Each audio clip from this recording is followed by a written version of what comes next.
ایک اور اہم خبر ہے، وزیر اعظم کی زیر صدارت ڈیجیٹل ادائیگیوں کے فروغ پر اجلاس ہوا۔ کیش لیس نظام سے پائیدار معاشی ترقی ہوگی، شفافیت کو فروغ ملے گا۔ وزیر اعظم کی جانب سے یہ کہا گیا ہے بینک، مالیاتی ادارے کیش لیس معیشت کے فروغ میں اہم کردار ادا کریں، ترسیلات زر کو 100% ڈیجیٹل بنایا جائے۔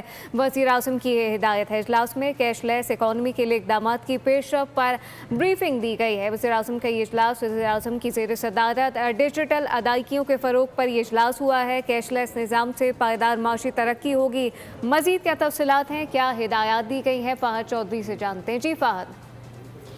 جی دیکھیے، وزیر اعظم کی زیر صدارت کیش لیس معیشت اور ڈیجیٹل ادائیگیوں کے فروغ پر اجلاس ہوا، جس میں وزیر اعظم نے گزشتہ ایک سال کے دوران معیشت کو ڈیجیٹل ادائیگیوں پر منتقل کرنے کے حوالے سے جو پیش رفت ہے اس پر معاشی ٹیم کی تعریف کی اور کہا کہ ملکی معیشت کو کیش لیس نظام پر منتقل کرنے سے پائیدار معاشی ترقی ہوگی اور شفافیت کو فروغ ملے گا۔ وزیر اعظم نے ڈیجیٹل ادائیگیوں کے لیے QR کوڈ استعمال کرنے والے فعال مرچنٹس کی تعداد میں ایک سال کے دوران 300% اضافے پر معاشی ٹیم کو خراج تحسین پیش کیا اور موبائل بینکنگ ایپ استعمال کرنے والوں کی تعداد ایک سال میں 9,50,00,000 سے بڑھ کر 13,70,00,000 ہونے کو بھی ایک اہم کامیابی وزیر اعظم نے قرار دیا۔ وزیر اعظم نے ہدایت کی کہ بیرون ملک سے آنے والی ترسیلات زر کو 100% ڈیجیٹل بنایا جائے اور اجلاس میں کیش لیس اکانومی کے لیے اقدامات کی پیش رفت پر بریفنگ میں بتایا گیا کہ جون 2025 سے 2026 تک ڈیجیٹل طریقے سے ادائیگیاں اجلاس میں اہم ہدایات دی گئی ہیں۔ فہد چودھری اپڈیٹ کر رہے تھے، آپ کا شکریہ۔